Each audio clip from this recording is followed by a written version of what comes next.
Hello बच्चों, स्वागत है आप सभी का आपका अपने YouTube channel English with Piyush sir में। तो जैसा कि आप सभी लोग इंग्लिश को डेली पढ़ रहे हैं और साथ ही साथ केमिस्ट्री भी हम लोग साथ में चैनल पे पढ़ रहे हैं। तो दोनों तरीके के सब्जेक्ट आपके तैयार होते जा रहे हैं। कुछ टाइम बाद आपको हिंदी भी इस चैनल पे मिलने लगेगी, है ना।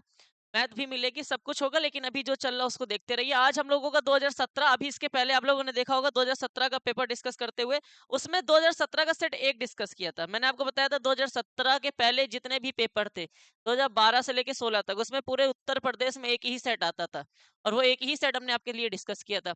अब 2017 में 3 सेट आए हुए थे। 2017 में 3 सेट आए हुए थे और 3 सेट में मैं सेट 1 डिस्कस कर चुका हूं। आज जो सेट है ये सेट 2 डिस्कस कर रहे हैं, ध्यान रखिएगा। ठीक है, इसको हम लोग अनसॉल्व डिस्कशन भी कह सकते हैं, पेपर डिस्कशन भी कह सकते हैं, जो कहना चाहे वो कह सकते हैं। तो 2017 में 3 सेट बने हुए थे। इन 3 सेट में आज हम लोग दूसरा सेट डिस्कस करने जा रहे हैं। इसके बाद एक वीडियो आएगी, वो तीसरा सेट होगा, तो 2017 भी कंप्लीट हो जाएगा।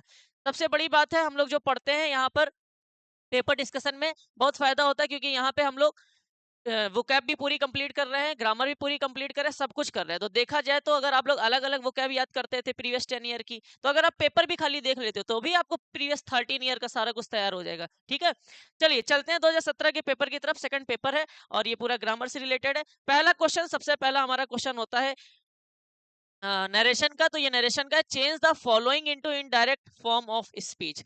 एक एक नंबर के 2 क्वेश्चन आते थे, दोनों करने होते थे। अब एक ही करना होता है, ये ध्यान रखिएगा। पहला क्वेश्चन है, the leader said comma invert comma ladies and gentleman. बहुत प्यारा क्वेश्चन है, इंपॉर्टेंट है, क्योंकि ये नया क्वेश्चन बन सकता है। द लीडर सेड, लीडर ने कहा, ladies and gentleman I am thankful to you all, है ना। तो क्या करेंगे, ऐसे क्वेश्चंस को ध्यान रखिएगा जहां पर एड्रेस्ड किया जाता है। ठीक है, जहां लेडीज और जेंटलमैन को एड्रेस किया जाता है, अभिवादन प्रकट किया जाता है, तो वहां पे सेड या सेड टू को हटा के एड्रेस्ड का प्रयोग करेंगे, ध्यान रखिएगा। तो यहाँ हो जाएगा, the leader addressed, the leader addressed. अब ध्यान रखना, किसको एड्रेस किया, लेडीज एंड जेंटलमैन है क्या, लेडीज और जेंटलमैन ऑडियंस है। तो the leader address the audience, the audience. उसके बाद क्या करेंगे, और ऑडियंस किस रूप में थे, लेडीज और जेंटलमैन के रूप में थे। तो एस लेडीज, ऐसे क्वेश्चन को ऐसे ही करना है, ध्यान रखना, लेडीज एंड जेंटलमैन। क्या करेंगे, सबसे पहले जब कभी लेडीज एंड जेंटलमैन वाले क्वेश्चंस आएंगे, आपको क्या करना है, सेड या सेड टू को हटा के एड्रेस लगाना है। अब लेडीज और जेंटलमैन है क्या, ऑडियंस है, तो the audience, the leader address, address किया, किसको एड्रेस किया, ऑडियंस को एड्रेस किया। क्या, एस ऑडियंस थे क्या, लेडीज और जेंटलमैन थे, तो as ladies and gentleman and, अब यहाँ एंड लगाएंगे। अब क्या, अब कहा, said that comma invert comma हटा के that, said that, I first person है, चेंज होगा सेड के पहले के अकॉर्डिंग। लीडर कोई लड़का भी हो सकता था, लड़की भी हो सकती है, तो लड़के के लिए हम लोग ही लगाएंगे। क्या लगाएंगे, he, subject he. Is am are change into was were, तो he was thankful to, he was thankful to. अब ये यू क्या है, अब ये यू है क्या, अब ये यू ऑब्जेक्ट है बेटा, ध्यान रखिएगा। और ये सेकंड पर्सन है, सेकंड पर्सन है, यू सेकंड पर्सन का प्रोनाउन है, सेकंड पर्सन चेंज होता है सेड के बाद के अकॉर्डिंग। सेड के बाद अर्थात किसको कहा गया था, तो लेडीज एंड जेंटलमैन को कहा गया था, बहुत सारे लोग थे, तो सब्जेक्ट हमारा प्लूरल होगा, सब्जेक्ट दे होगा। और ये यू ऑब्जेक्ट है, तो दे का ऑब्जेक्ट यहाँ पे लिखा जाएगा, क्या आ जाएगा, टू देम।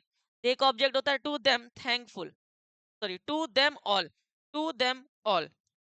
ये क्वेश्चन को बहुत अच्छे से आपको समझ लेना है। क्वेश्चन क्या कह रहा है, जब कभी लेडीज एंड जेंटलमैन वाले क्वेश्चंस आए जिसमें एड्रेस किया जाए, वहां पर क्या करते हैं, सेड या सेड टू का हटा के एड्रेस लगाएंगे। तो द लीडर एड्रेस्ड, अब किसको एड्रेस किया, लेडीज और जेंटलमैन थे क्या, ऑडियंस थे, तो the leader said addressed the audience. अब ऑडियंस किस रूप में थे, लेडीज और जेंटलमैन के रूप में थे, तो as ladies and gentleman and, और क्या कहा, कहा सेड दैट, क्या कहा, I first person change into reporting verb के सब्जेक्ट के अकॉर्डिंग। रिपोर्टिंग वर्ब का सब्जेक्ट वो होता है जो सेड के पहले लिखा होता है। तो लीडर रिपोर्टिंग वर्ब का सब्जेक्ट है, लीडर लड़का, लड़के के लिए सब्जेक्ट ही लिखेंगे, he. Is am are change into was were thankful to you, second person है, सेकंड पर्सन चेंज होता है ऑब्जेक्ट के अकॉर्डिंग। ऑब्जेक्ट क्या, लेडीज और जेंटलमैन, लेडीज जेंटलमैन बहुत सारे लोग हैं, तो इसलिए इसका सब्जेक्ट दे होगा। यहाँ यू ऑब्जेक्ट है, तो दे का ऑब्जेक्ट लिखेंगे देम ऑल। ठीक है, ये क्वेश्चन का हमारा क्या हो गया मेरे भाई, आंसर हो गया, ध्यान रखिएगा। नेक्स्ट क्वेश्चन क्या करे, Sudha said to me do I not love you. Sudha said to me do I not love you. अब ये क्वेश्चन कैसा है? अब यहाँ पे लास्ट में क्वेश्चन मार्क लगा हुआ है, इसका मतलब ये सेंटेंस कैसा है? इसका मतलब ये सेंटेंस है इंटेरोगेटिव। कैसा सेंटेंस है? इंटेरोगेटिव। और इंटेरोगेटिव सेंटेंसेस में रिपोर्टिंग वर्ब सेड या सेड टू को, रिपोर्टिंग वर्ब सेड या सेड टू को आस्क्ड में चेंज कर दिया जाता है। किस में चेंज कर दिया जाता है? आस्क्ड में। तो सुधा आस्क्ड मी। और ध्यान रखना इंटेरोगेटिव सेंटेंसेस टू टाइप्स की होते हैं, एक वो जिसकी स्टार्टिंग डब्ल्यूएच फैमिली से होती है, एक वो जिसकी स्टार्टिंग हेल्पिंग वर्ब से होती है। तो यहाँ पे डू से हो रही है अर्थात हेल्पिंग वर्ब से हो रही है, तो हेल्पिंग वर्ब वाले कंडीशंस में हम लोग कॉमा इन्वर्टेड कॉमा को हटा के इफ या वेदर में बदल देते हैं, इफ या वेदर में बदल देते हैं। ठीक है, अर्थात इफ या वेदर कंजंक्शन का प्रयोग करते हैं। तो क्या होगा? सुधा सेड टू चेंज हो जाएगा आस्क्ड में, मी का मी। अब ये डू हेल्पिंग वर्ब से स्टार्ट हो रहा है, कॉमा इन्वर्टेड कॉमा हटा के इफ आ जाएगा। ध्यान रखिएगा इंटेरोगेटिव सेंटेंसेस को नरेशन करते टाइम एसएलटी में बदल दिया जाता है। तो एसएलटी की स्टार्टिंग सब्जेक्ट से होती है, सब्जेक्ट यहाँ पे क्या है? आई। आई फर्स्ट पर्सन का प्रोनाउन चेंज होगा सेड के पहले के अकॉर्डिंग। सुधा, सुधा एक लड़की है तो लड़की के लिए क्या आएगा? सी आएगा। ठीक है, subject she. Do does change into did, तो यहाँ पे आ जाएगा did not. She did not, ये सब याद होना चाहिए। She did not love, he did not love। अब ये you क्या है? you सेकंड पर्सन का प्रोनाउन है, सेकंड पर्सन प्रोनाउन चेंज होता है ऑब्जेक्ट ऑफ रिपोर्टिंग वर्ब। तो ऑब्जेक्ट क्या है रिपोर्टिंग वर्ब का? मी। ठीक है, और ये यू भी ऑब्जेक्ट है तो मी के लिए यहाँ पे ऑब्जेक्ट आ जाएगा मी। तो ये क्वेश्चन का आंसर हो गया। तो ये दोनों क्वेश्चंस हमारे लिए इंपॉर्टेंट और दोनों अच्छे क्वेश्चंस है। सबसे बढ़िया और सबसे इंपॉर्टेंट क्वेश्चन आपके लिए ये रहेगा लेडीज एंड जेंटलमैन वाला क्वेश्चन, जो कि आपको इस बार देखने को मिल सकता है। ठीक है, तो ये रहे हमारे नरेशन के क्वेश्चंस। आइए चलते हैं नेक्स्ट स्लाइड में क्या है। नेक्स्ट स्लाइड में दूसरा क्वेश्चन हमारा आता है सिंथेसिस का। बेटा कंबाइन वाले सेंटेंस जो होते हैं उनको कहते हैं सिंथेसिस के क्वेश्चन, है ना। सिंथेसिस के क्वेश्चन में क्या होता है? टू और more than two sentences to combine one simple sentence, two और more than two sentences to combine one compound sentence, two और more than one simple sentence, two और more than one simple sentence to combine a one complex sentence, है ना। दो या दो से ज्यादा सिंपल सेंटेंसेस को जोड़ के सिंपल बनाना, कंपाउंड बनाना, कॉम्प्लेक्स बनाना ही क्या कहलाता है? सिंथेसिस कहलाता है। सिंपल बनाने के 8 तरीके होते हैं, मैंने पढ़ा रखा है। By participle, by infinitive, by gerund preposition, by nominative absolute, by noun and phrases, by adjective, by adverb और बाय कंजंक्शन। कंपाउंड बनाने के आपको कोऑर्डिनेटिंग कंजंक्शन का कोऑर्डिनेटिंग कंजंक्शंस याद होने चाहिए, जिसकी मैंने ट्रिक आप लोगों को बता रखी है। ठीक है, आइए चलते हैं क्वेश्चंस की तरफ और देखते हैं क्वेश्चंस कह क्या रहा है।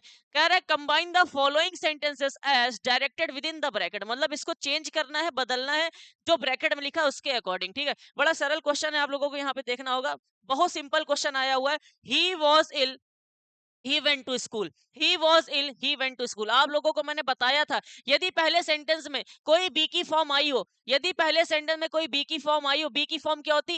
Is, am, are, was, were, been, being, been और बीइंग, ये बी की फॉर्म होती है। अगर पहले सेंटेंस में कोई बी की फॉर्म आई हो तो ध्यान रखिएगा, जैसे देखो ये बी की फॉर्म आई है तो एक चीज चेक कर लेना कि इसके बाद कोई वर्ब तो नहीं आई है। इल एक वर्ब नहीं है, इल एक वर्ब नहीं है, ध्यान रखिएगा। इल एक वर्ब नहीं है, तो अगर वर्ब नहीं आई हुई है तो यहाँ पर हम लोग बी की फॉर्म के रूप में इसको हटाकर बींग का प्रयोग करते हैं। किसका प्रयोग करते हैं? बींग का, सिंपल बनाते टाइम। तो बींग इल मतलब बीमार होने पर।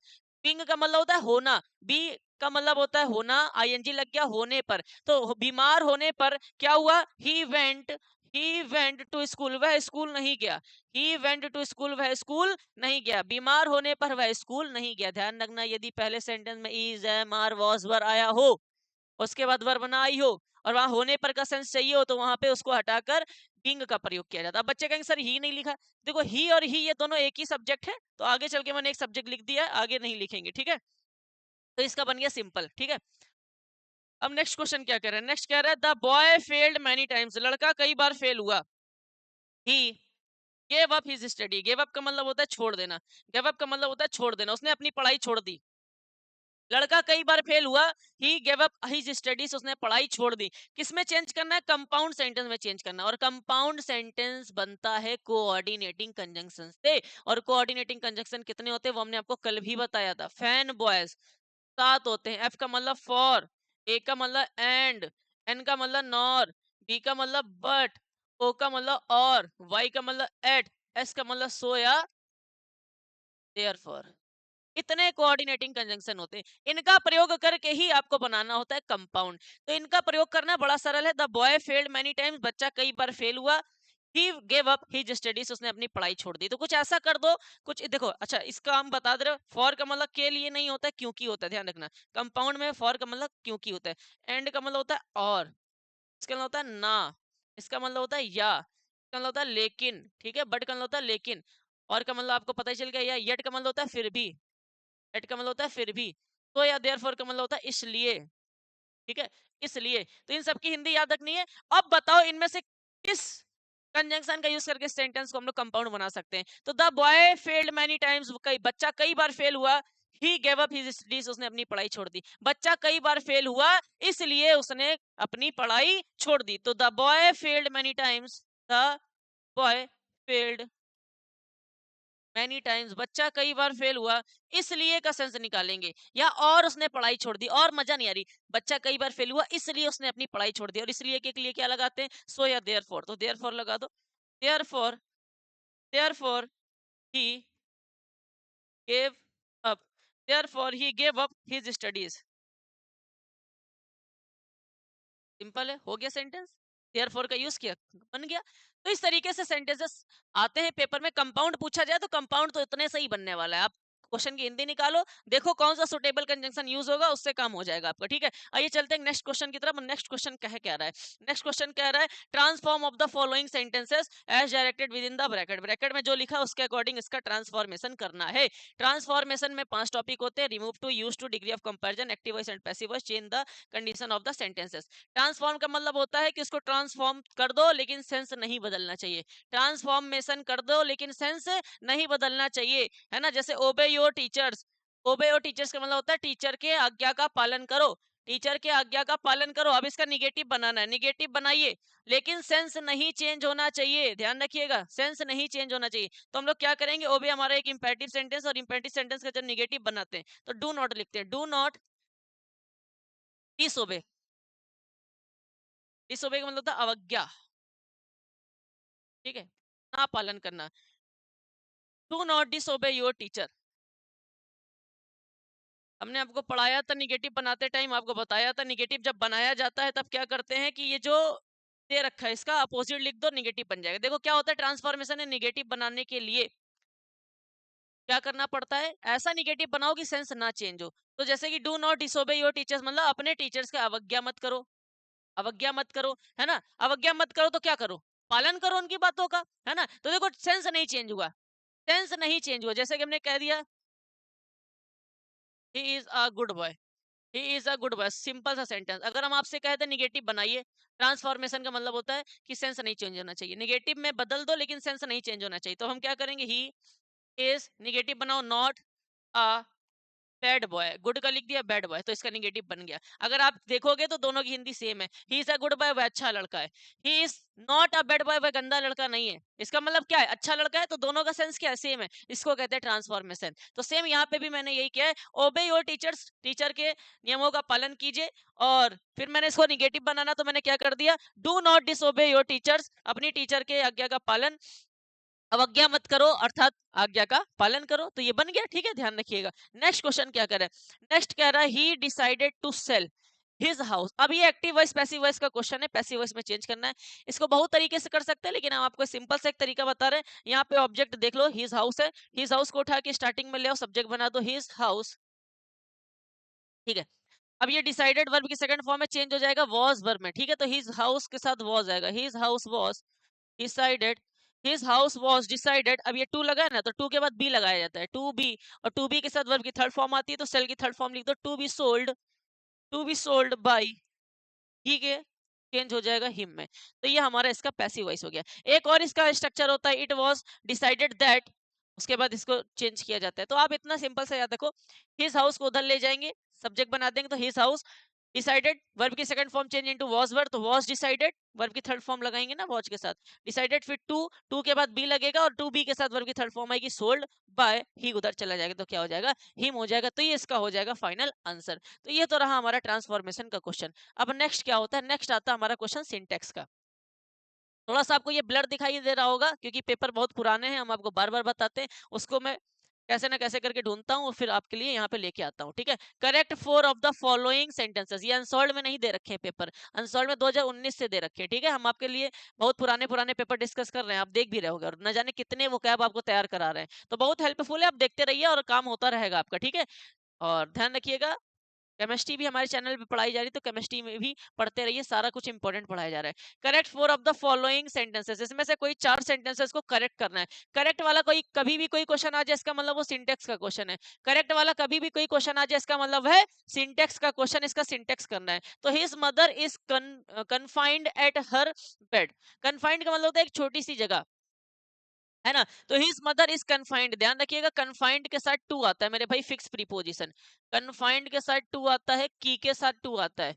अभी की वाला भी क्वेश्चन आगे आने वाला है। तो कन्फाइंड के साथ टू आता है, फिक्स प्रीपोजिशन, की के साथ टू आता है। तो यहाँ कन्फाइंड के साथ एट नहीं आएगा, टू आएगा। ये क्वेश्चन आया था 2025 में, यही क्वेश्चन 2025 में आया था, ठीक है। और 2022 में भी क्वेश्चन ये पूछा गया, हमें याद आ रहा है।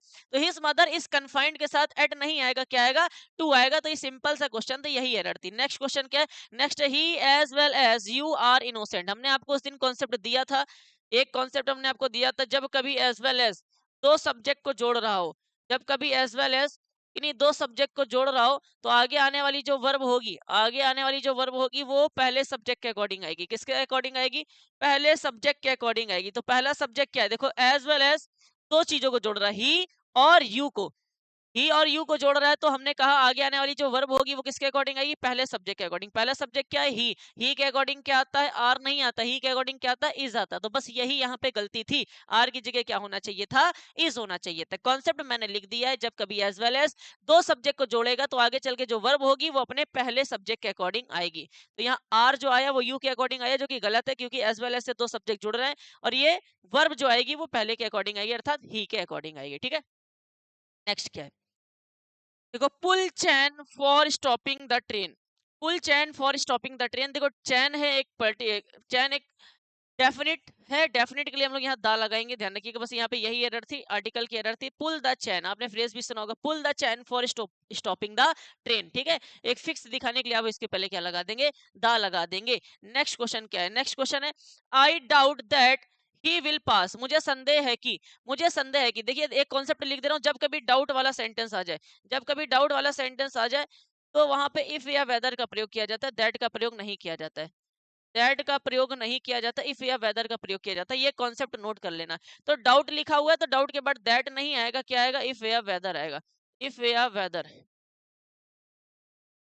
क्या आएगा मेरे प्यारे बच्चों, इफ या वेदर आएगा। तो आई डाउट, इफ या वेदर लगा दो, इफ या वेदर लगा दो, ही विल पास, ठीक है। आई डाउट वाले सेंटेंस आ जाए, आई विश वाले सेंटेंस आ जाए, डाउट लिखा हो या आई विश लिखा हो ना, तो इस तरीके से आपको ध्यान रखना है, वहां इफ या वेदर का प्रयोग होगा, ठीक है। नेक्स्ट क्वेश्चन क्या कर रहा है, नेक्स्ट क्वेश्चन कह रहा है हार्ड वर्क इज की फॉर सक्सेस। मैंने क्या कहा था, की के साथ फॉर नहीं, क्या प्रयोग होगा, टू प्रयोग होगा। तो फॉर को हटा दो, यहाँ पे क्या लगा दोगे, टू लगा दोगे, ठीक है। फॉर को हटा के यहाँ पे क्या लगा दोगे आप लोग, टू लगा देंगे, ठीक है, ध्यान रखिएगा। अब नेक्स्ट क्वेश्चन क्या है, नेक्स्ट क्वेश्चन है I have not seen him let. I have not seen him let, ठीक है। तो ये क्वेश्चन कह रहा है कि I have not seen him let, मैंने उसे कई बार देखा है, सॉरी, हाँ मैंने उसे देरी से देखा है, मैंने उसे देरी से देखा है, ठीक है। तो I have not seen him let, यहाँ पर आंसर क्या होगा, यहाँ पे आंसर होगा मेरे भाई लेट नहीं आएगा, यहाँ पे एडवर्ब आएगा लेटली, एडवर्ब आएगा लेटली। तो इसको नोट कर लीजिए फटाक से,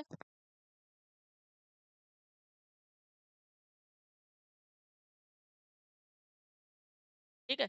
आप लोग जल्दी फटाक से नोट करिए, नोट कर लिया। अब देखो I have not seen, I have not seen him let. तो यहाँ पे एरर क्या, देखो लेट का मतलब हो गया मैंने उसे देरी से देखा है, तो देरी से नहीं, मैंने उसे हाल ही में देखा है, इसका सेंस निकलना चाहिए। तो देरी से कैसे देखते, देरी से कोई आता है, देरी से देखते नहीं, हाल ही में का सेंस निकलेगा। और हाल ही में के लिए आप लोगों की जो इंग्लिश होगी वो होगी लेटली, जो कि एक एडवर्ब है, ठीक है। तो यहाँ पे हाल ही में देखा है, मैंने उसे हाल ही में देखा है, ये एक सही सेंटेंस है। मैंने उसे देरी से देखा है, देरी से देखना क्या होता है ना, देरी से देखना क्या होता है, मतलब पहले देख लिया फिर देरी तक देखते रहे, ऐसे ऐसा नहीं, मैंने उसे हाल ही में देखा, ये सेंस गलत था। इसलिए हम लोग क्या करेंगे, हाल ही के सेंस के लिए लेटली लगाएंगे, लेट यहाँ से हटके क्या आ जाएगा, लेटली आ जाएगा। तो ये तो हमारे रहे सिंटेक्स के क्वेश्चन जो कि पेपर में पूछे जाते हैं। सारे कॉन्सेप्ट मैंने लिख दिए, सारे क्वेश्चंस के आप लोग नोट कर लीजिएगा, ठीक है। अब हम लोग आते हैं नेक्स्ट क्वेश्चन की तरफ, और नेक्स्ट क्वेश्चन है मेरे भाई हमारा idiom and phrases, बहुत प्यारा है। use three of the following idiom and phrases in your own sentences so as to make their meaning clearly। मैं डेली आपको बताता हूँ, अब ईडीएम आपके एक ही आता है, वो भी ऑप्शन आता है, टिक करना होता है खाली मीनिंग पर। पहले 5 आते थे, अभी आप आगे देखेंगे 5 और होंगे, ठीक है? तो चलते हैं, पहला देखते हैं, फील द पल्स। देखो, फील द पल्स का मतलब होता है लोगों के विचारों या किसी राय का पता करना। किसी के राय का पता करना, लोगों के विचारों या राय का पता करना। पता करना, राय का मतलब समझे आप लोग, कि उसकी क्या राय, उसका ओपिनियन क्या है, उसके ओपिनियन को पता करना, अर्थात उनके विचारों को पता करना, ठीक है? तो फील द पल्स, फील का मतलब होता है, फील का मतलब क्या कह सकते हैं, फील का मतलब महसूस करते हैं, पल्स को महसूस करते हैं, किसी की पल्स को महसूस करते हैं, अर्थात किसी के पल्स को महसूस कर रहे हैं, अर्थात ये पता करना चाह रहे हैं कि उसके विचार क्या हैं। ध्यान रखिएगा, फील द पल्स को याद रखेंगे लोगों के विचारों या राय से, ठीक है? इसका आंसर क्या लिखेंगे हम लोग, ध्यान रखिए। Opinion of a group of, लोगों के विचारों का, ओपिनियन का मतलब होता है विचारों का, ठीक है? ग्रुप के लोगों के विचारों का आपको क्या करना है, पता लगाना है, वही कहलाता है फील द पल्स। ध्यान रखिएगा, फील द पल्स, ध्यान रखिएगा। फील का मतलब महसूस करना, पल्स का मतलब पल्स को महसूस करना, अर्थात किसी की पल्स को महसूस करते हैं, अर्थात किसी के लोगों के विचारों का पता लगाते हैं। ध्यान रखिएगा, हिंदी याद होगी तो काम वहां पे आप ऑप्शन के साथ खेल जाओगे। अब है टाइम एंड अगेन, और आपने सुना होगा टाइम एंड अगेन का मतलब क्या होता है। टाइम एंड अगेन का मतलब होता है, कहते हैं ना, समय बार बार नहीं आएगा, समय पुनः नहीं आएगा, अगेन का मतलब दोबारा नहीं आएगा, तो बार बार या कई बार, ध्यान रखना, बार बार या कई बार इसका आंसर होता है।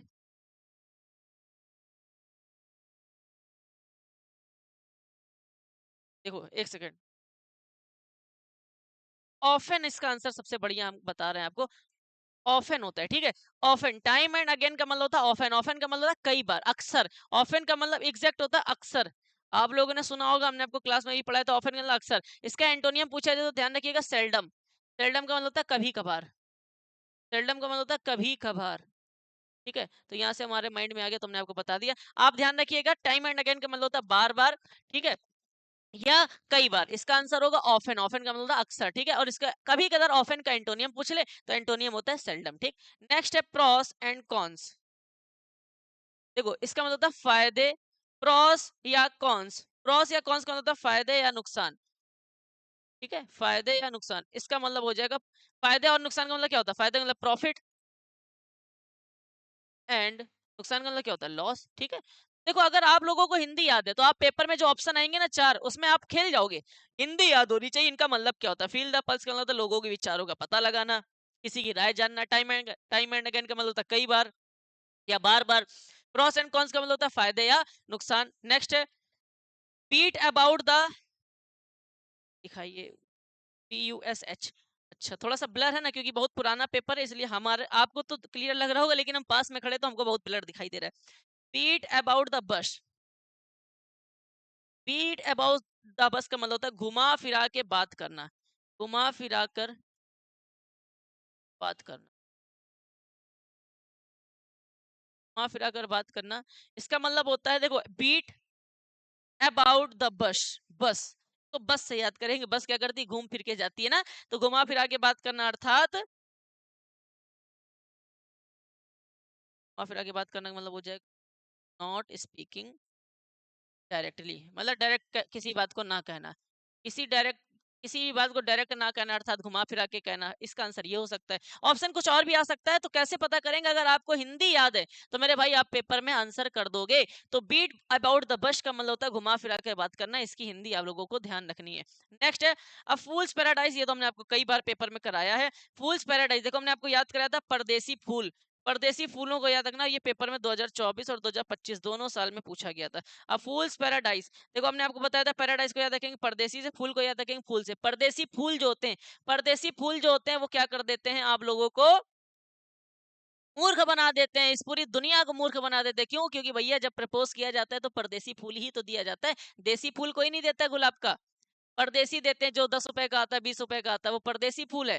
तो परदेसी फूल से आप लोगों को क्या कर देते हैं, मूर्ख बना देते हैं, और आप कोई नहीं, पूरी दुनिया को मूर्ख बना देते हैं, ठीक है? तो आप फूल्स पैराडाइज का मतलब होता है मूर्खों की दुनिया, मूर्खों की दुनिया, ध्यान रखिएगा, मूर्खों की दुनिया, इसका मतलब होता है to be fool in the world, be fool in the world, यही ऑप्शन आया था पेपर में, हमें याद है, to be fool in the word, तो ये आप लोग भी याद रखिएगा, मूर्खों की दुनिया, to be fool in the words. और ये तो हमने आपको कल ही कराया था 2017 के पहले सेट में। क्रोकोडाइल टीयर्स का मतलब होता है झूठे आंसू। हमने कहा था ना मगरमच्छ के आंसू, मगरमच्छ के आंसू का मतलब क्या होता है, झूठे आंसू। मगरमच्छ के आंसू से हमने आपको याद किया था झूठे आंसू, फॉल्स टीयर्स, आपको बोले थे याद कर लेना, फॉल्स टीयर्स, ठीक है। तो ये होता है क्रोकोडाइल टीयर्स का मतलब, ठीक है, रखिएगा। चलिए नेक्स्ट, अब हम लोग चलते हैं आगे। अब क्या है, अब है बहुत अच्छा, give the एंटोनियम्स of the following words. बहुत सारा है, हम आप लोगों को बता दे रहे हैं। एंटोनियम का मतलब होता है विलोम शब्द बताना है, और आपको यह भी हमने पढ़ाया था। एडवर्सिटी, एडवर्सिटी को हमने आपको याद कराया था। एडवर्सिटी का मतलब होता है आपदा या विपत्ति। और इसको कैसे याद कराया था बताओ भाई। मैंने कहा था एडवर बोले तो अनवर, एडवर बोले तो अनवर, अनवर क्या करा, सिटी छोड़कर भाग गया, अनवर सिटी छोड़कर भाग गया, अनवर सिटी छोड़कर भाग गया। इसका मतलब कोई सिटी छोड़कर तभी भागता है जब उसके ऊपर आपदा आ जाती है। तो एडवर्सिटी का मतलब होता है आपदा आना या विपत्ति या मुसीबत आना। इसका एंटोनियम पूछ रहा था प्रॉस्पेरिटी, प्रॉस्पेरिटी ध्यान रखिएगा, प्रॉस्पेरिटी, ठीक है। प्रॉस्पेरिटी का मतलब होता है समृद्ध, प्रॉस्पेरिटी का मतलब होता है समृद्ध, ये ध्यान रखना।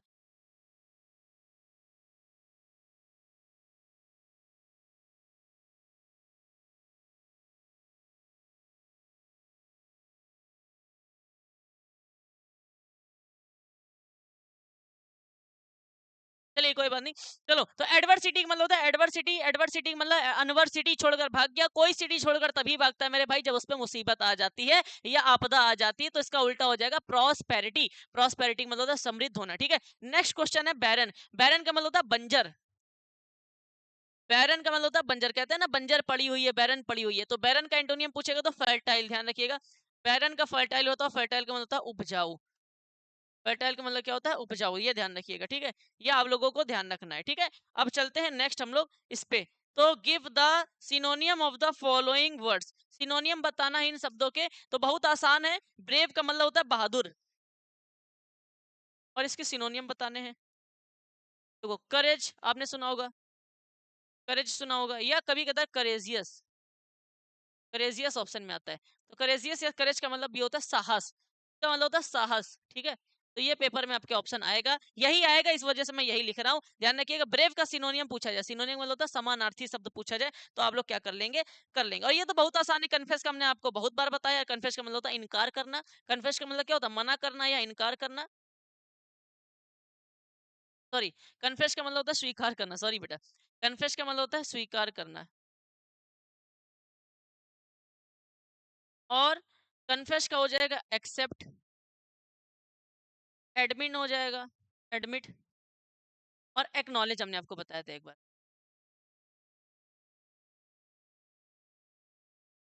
और अगर इसका एंटोनियम पूछा जाए तो डैनी, अच्छा अलाउ भी होगा, ध्यान रखना, अलाउ भी इसका सिनोनियम होगा, अलाउ।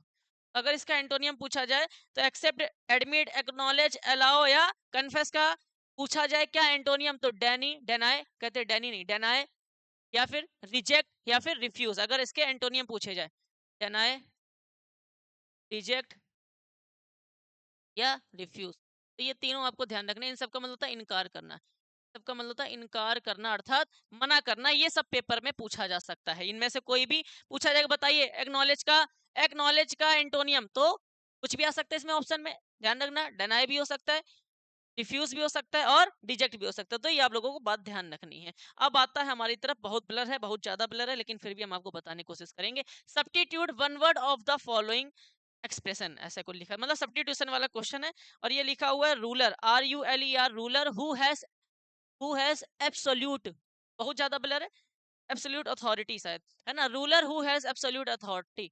तो ऑटोक्रेट इसका आंसर होगा, हमने आपको ये पढ़ाया था, ऑटोक्रेट,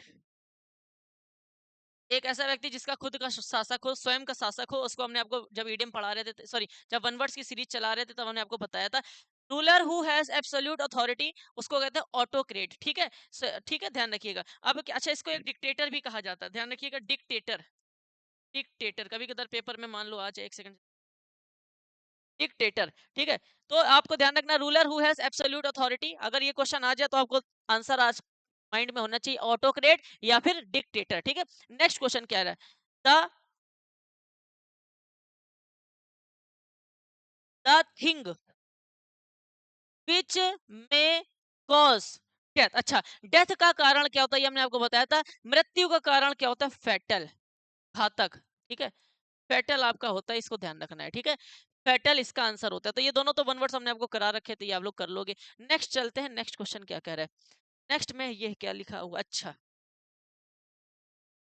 नेक्स्ट क्वेश्चन यहाँ पे शायद होमोफोन्स का, ये होमोफोन्स का क्वेश्चन है।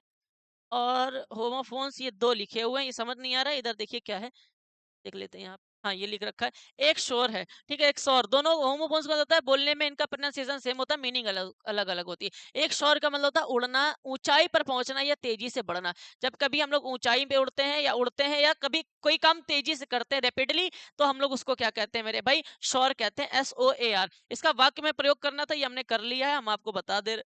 पेपर में आपको अपने मन से वाक्य प्रयोग करना होता है, इसको नोट कर लीजिएगा। और एक स्वर का मतलब होता है पीड़ादायक स्वर, है ना, और या दुखदाई या फिर घाव या चोट। ठीक है, SOAR का मतलब होता है ऊंचाई पर उड़ना या तेजी से आगे बढ़ना।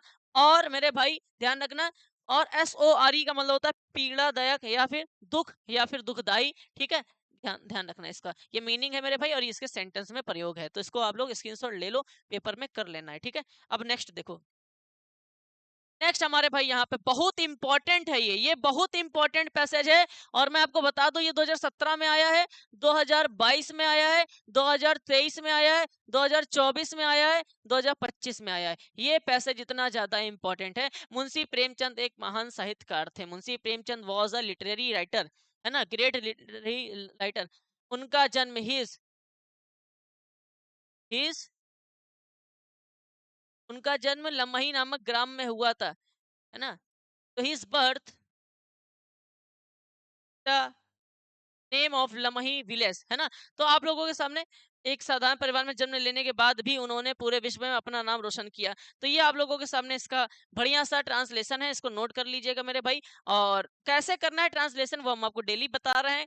हम एक वीडियो लेके आएंगे जिसमें हम आपको ट्रांसलेशन करना सिखाएंगे। क्यों नहीं सिखाते हैं यहाँ पे, क्योंकि मेरे भाई हमारे इसका आंसर बता देने से आप सीख नहीं जाओगे। ध्यान रखिएगा, ट्रांसलेशन में एक चीज का यूज नहीं होता है, ढेर सारी चीजों का यूज होता है, वो हम आपको सिखा देंगे। 5 से 6 वीडियो लगेगी, आप इसको अभी के लिए नोट कर लो, लेकिन घर पे आपको करना है जाके। ठीक है, देखो फिर क्या होता था, पहले के पेपर में इंग्लिश टू हिंदी ट्रांसलेशन भी आता था, जो कि अब हमारे सिलेबस से हट चुका है, इसलिए इसको हमको नहीं करना है। ठीक है, नेक्स्ट क्या है, पार्ट 2 स्टार्ट हो गया। अब पार्ट 2 स्टार्ट हो गया, और पार्ट 2 की स्टार्टिंग यहाँ पे इडियम फ्रेजेस से हो रही है। मतलब क्या होता था पहले, या तो वो पार्ट 1 करो, अब यहाँ से पार्ट 2 स्टार्ट हो जाता था। जो बच्चे उनको करना चाहे वो कर सकते थे, जो बच्चे ये करना चाहिए ये कर सकते थे। इसमें क्या क्या होता था, इसमें भी सिंटेक्स के क्वेश्चन होते थे, इसमें भी वन वर्ड्स होता था, सॉरी ईडियम होता था, इसमें लेटर राइटिंग होती थी, आर्टिकल राइटिंग होती थी, और रिफ्रेश कॉन्टेक्स्ट होता था। उसमें क्या था, उसमें ग्रामर होती थी। तो जो ग्रामर नहीं करना चाहते थे वो ये करते थे। हम लोग भाई पार्ट 2 में मीडियम दे रखा है, तो हम लोग इसको भी डिस्कस कर लेंगे, क्योंकि ये भी हमारे पेपर में काम आने वाला है। और ये तो हमने आपको पढ़ा रखा था, ह्यू एंड क्राई, और ये हमारे मॉडल पेपर में भी आया है। ह्यू एंड क्राई का मतलब क्या होता है, ह्यू एंड क्राई का मतलब क्या होता है, ये हम आपको पढ़ा चुके हैं। देखो, ह्यू एंड क्राई का मतलब हमने आपको बताया था, जब हमारे मोहल्ले में गाड़ी आती थी तो यू यू यू यू करके चिल्लाती थी, तो हम लोग क्या हो जाते थे मेरे भाई, कंफ्यूज हो जाते थे। ये नहीं पता कर पाते थे कि वो पुलिस की गाड़ी है कि एम्बुलेंस की गाड़ी। तो ह्यू एंड क्राई का मतलब होता है कंफ्यूजन। ह्यू एंड क्राई का मतलब क्या होता है मेरे भाई, कंफ्यूजन होता है। ठीक है, ह्यू एंड क्राई का मतलब होता है कंफ्यूजन। ये समझ में नहीं आ रहा क्या लिखा हुआ है, ये लिखा हुआ है इन्स एंड आउट्स। ये देखो यहाँ लिख दे रहा हूँ, इन्स एंड आउट्स। देखो, इसका मतलब होता है पूरा ब्यौरा, पूरी जानकारी कह सकते हैं। ठीक है, संपूर्ण जानकारी कह सकते हैं, संपूर्ण जानकारी कह सकते हैं। ठीक है, इसका आंसर क्या लिखेंगे हम लोग, the detailed information, the detailed information.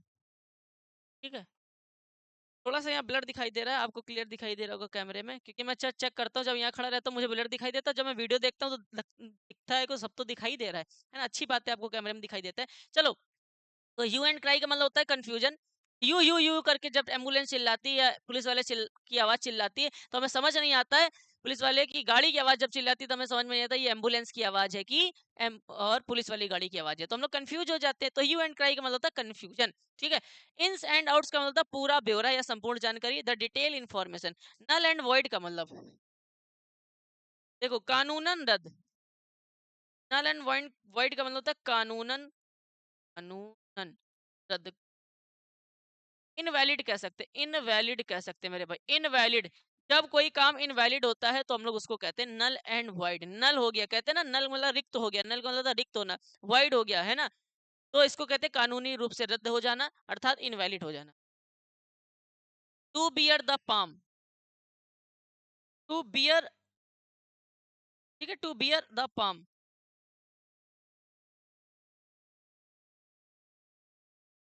देखो इसका मतलब होता है जीत हासिल करना। टू बियर द पाम का मतलब होता है जीत हासिल करना। और इसकी एक हिंदी हम आप लोगों को और बता दे रहे हैं। इसकी आप एक हिंदी और पढ़ सकते हैं, टू बियर द पाम, जीत हासिल करना या विजय, विजय प्राप्त करना कह सकते हैं, विजय प्राप्त करना है ना, बात वही है ना। तो आप लोग इसकी हिंदी याद रखेंगे, टू बियर द पाम, जीत हासिल करना या विजय प्राप्त करना, ये पेपर में बहुत ही इंपॉर्टेंट है, आपके पेपर में आ सकती है। जीत हासिल करना या विजय प्राप्त करना अर्थात सक्सेस, टू बी सक्सेसफुल अर्थात सफल होना, टू बी सक्सेसफुल अर्थात सफल होना, ये पेपर में पूछा जाता है। टू बियर द पाम अर्थात जीत हासिल करना या विजय प्राप्त करना, टू बी सक्सेसफुल। अब हमारा नेक्स्ट लास्ट और बहुत प्यारा है, आ रोलिंग स्टोन का मतलब होता है बेपेंदी का लोटा, जो कभी इधर रहता है और कभी उधर चला जाता है। ध्यान रखिएगा, आ रोलिंग स्टोन आपको मैंने पढ़ा रखा था ऑफलाइन में। आ रोलिंग स्टोन, आ रोलिंग स्टोन का मतलब होता है कभी इधर है तो कभी उधर चला गया, कह सकते हैं बेपेंदी का लोटा। इसको कहते हैं अफिकल माइंडेड पर्सन, अफिकल माइंडेड पर्सन, अफिकल माइंडेड पर्सन अर्थात बेपेंदी का लोटा, कभी इधर तो कभी उधर, है ना, एक जगह ठहरता नहीं है, इधर उधर करता रहता है, तो वो बेपेंदी का लोटा ही होता है, ठीक है। तो आप ध्यान रखिएगा, रोलिंग स्टोन का मतलब होता है बेपेंदी का लोटा। चलते हैं नेक्स्ट। अब नेक्स्ट क्या कह रहा है क्वेश्चन, नेक्स्ट यहाँ पे कह रहा है correct three of the following sentences, तीन क्वेश्चंस को सही करना है, ये भी हमारे सिंटेक्स के क्वेश्चन है। ये भी हमें बहुत कम दिखाई दे रहे हैं, लेकिन हम कोशिश करेंगे, आपको समझा देंगे, कोई दिक्कत की बात नहीं। Mohan's brother's wife is ill, देखो किसी भी सेंटेंस में डबल पोजीशन अलाउ नहीं होता है, डबल पोजीशन गलत माना जाता है। वैसे ये सेंटेंस सही है, लेकिन डबल पोजीशन सिंटेक्स में गलत माना जाता है, तो हम लोग क्या करेंगे, इसका हम लोग सिंगल पोजीशन बनाएंगे। तो सिंगल के लिए क्या करेंगे, the wife of, the wife of Mohan's brother, brothers को, ब्रदर्स वाइफ को लिख देंगे द वाइफ ऑफ, हमने कल आपको बताया था अपोस्ट्रोफी हटा के ऑफ लगाया जाता है, तो the wife of Mohan's brother, the wife of Mohan's brother is ill, ये एम कैपिटल कर लेना, ठीक है, वरना ये भी कहो बच्चे कहें भैया आपने तो एक एरर छोड़ ही दी। कोई बात नहीं, देखो ये प्रॉपर नाउन है ना, प्रॉपर नाउन का पहला लेटर हमेशा कैपिटल होता है, ठीक है, तो ये एम का जो होगा पहला लेटर कैपिटल हो जाएगा। चलो देखो, तो डबल पोजीशन है यहाँ पे, तो डबल पोजीशन को हटाने के लिए हम लोग क्या करेंगे, पहले the wife of Mohan's brother is ill, तो अब ये सिंगल पोजीशन में आ गया है, ठीक है। नेक्स्ट क्वेश्चन क्या है, आई एंड ही, देखो दो प्रोनाउन जुड़ रहे हैं, इज फ्रेंड, तो जब दो प्रोनाउन जुड़ते हैं तो उनका एक सीक्वेंस होता है, हमने आपको बताया था 2 3 1, है ना, सबसे पहले सेकंड पर्सन लिखते हैं, फिर थर्ड पर्सन लिखते हैं, और सबसे लास्ट में फर्स्ट पर्सन लिखते हैं। तो यहाँ पे तो थर्ड पर्सन पहले, फर्स्ट पर्सन सबसे पहले और थर्ड पर्सन लास्ट में। आप क्या करना, सबसे पहले थर्ड पर्सन लिखना, तो ही एंड आई, और ध्यान रखना दो प्रोनाउन इसका मतलब वर्ब प्लूरल रहेगी, तो आर, आई के साथ एम ना लगा देना, आर अभी फ्रेंड।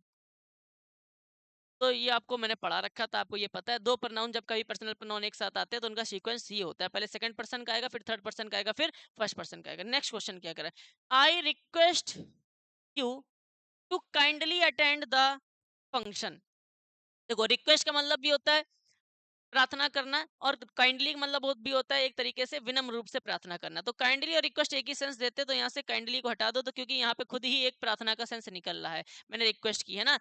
तो काइंडली और रिक्वेस्ट हमने आपको नरेशन में भी पढ़ाया होगा, जब कभी रिक्वेस्टेड लगाते हैं तो आगे चल के प्लीज और काइंडली को हटा देते हैं, ठीक है। तो आगे यहाँ पे टू प्लीज भी लिख के आ सकता था, तो रिक्वेस्ट और प्लीज का मतलब ही क्या हुआ, बात तो एक ही है ना, तो एक सेंस रखेंगे, डबल सेंस नहीं रखेंगे, सुपरफ्लस का क्वेश्चन है, काइंडली को यहाँ से हटा देंगे। नेक्स्ट क्वेश्चन क्या कह रहा है, नेक्स्ट क्वेश्चन यहाँ पे कह रहा है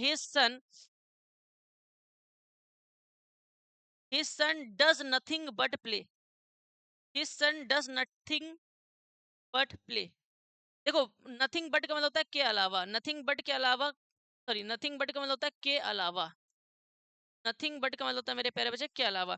देखो यहाँ डस एक वर्ब, हेल्पिंग वर्ब का काम नहीं कर रही है, यहाँ पे डस एक मेन वर्ब का काम कर रही है, तो हिज सन डस का बच्चा करता है, खेलने के अलावा, खेलने के अलावा कुछ नहीं करता उसका बच्चा, ठीक है। नथिंग बट, नथिंग का बट का मतलब देखो, एक तो नथिंग निगेटिव सेंस देगा, बट है ना, तो ये के अलावा मतलब उसका बच्चा खेलने के अलावा कुछ नहीं करता है, तो ये तो सेंटेंस सही है, कोई दिक्कत नहीं, नो एरर का सेंटेंस मेरे भाई, ये सेंटेंस है नो एरर का। ठीक है। एरर यहाँ तब बनती जब यहाँ लिखा होता डू, डज ना लिखा होता, डू लिखा होता, ही सेंट डू, तो डू नहीं आएगा ना, सिंगुलर सब्जेक्ट है तो उसके अकॉर्डिंग तो डज ही आएगा, तो ये सेंटेंस सही है, इसमें कोई एरर नहीं है, ध्यान रखिएगा। नेक्स्ट क्वेश्चन क्या कह रहा है, नेक्स्ट कह रहा है I went to Delhi to personally meet him. I went to Delhi to personally meet him. देखो टू के बाद वर्ब आएगी, और पहली बात तो ये एडवर्ब जो होता है, ये देखो पर्सनली हमने आपको बताया था, जिसके लास्ट में एलवाई लिखा होता है, पर्सनली के लास्ट में एलवाई लगा है ना, इसका मतलब ये एक एडवर्ब है, और एडवर्ब का जो प्लेस होता है, एडवर्ब का जो स्थान होता है, वो होता है मेरे भाई वर्ब के बाद। एडवर्ब का यूज हमेशा वर्ब के बाद करेंगे, ध्यान रखना। एडवर्ब का प्रयोग वर्ब के बाद करेंगे, तो पहले वर्ब लिखेंगे मीट, तो इसका आंसर हो जाएगा I went to Delhi to meet him personally. Personally को यहाँ पे लिख देंगे हिम के बाद, टू मीट हिम पर्सनली। तो ये हमारे रहे सिंटेक्स के क्वेश्चन, जो कि बहुत इंपॉर्टेंट है, और ये सारे के सारे पेपर में आपके काम आने वाले हैं। नेक्स्ट क्वेश्चन क्या कर रहा है, अब तो मेरे भाई आपके पेपर में लेटर पूछा जाता था, ठीक है। अब ये लेटर आपको याद नहीं करना है, लेकिन मैं आपके लिए लिख के लाया हूँ, क्योंकि ये लेटर हमने आपको क्या कहा, एक लेटर आएगा, एक एप्लीकेशन आएगी, सिर्फ और सिर्फ आपको लेटर तैयार करने, वो भी कौन कौन से, एक एडिटर पर, और एक कंप्लेंट लेटर याद करना है, ठीक है, और एक आपको मेयर वाला करा दूंगा, ठीक है। तो ये तीन ही लेटर आपको तैयार करने हैं मेरे भाई। तो आपको मैं दोनों के पैटर्न दे चुका हूँ, मैं इसका भी लेटर लेके आया हूँ, इसलिए लेके आया हूँ जिससे कि आपको दिक्कत ना हो। अगर आप चाहो तो ये लेटर लिख सकते हो, आप इसकी स्क्रीनशॉट ले लो, ये लेटर का पैटर्न है, आप इसका स्क्रीनशॉट ले लो। वैसे ये आपको याद नहीं करना है, वो तो डिस्कस कर रहा हूँ मैं, इसलिए लिख के ले आया हूँ, ठीक है। याद आपको एडिटर का पैटर्न करना और कंप्लेंट, ठीक है। ये इसका पैटर्न है, नोट कर लो,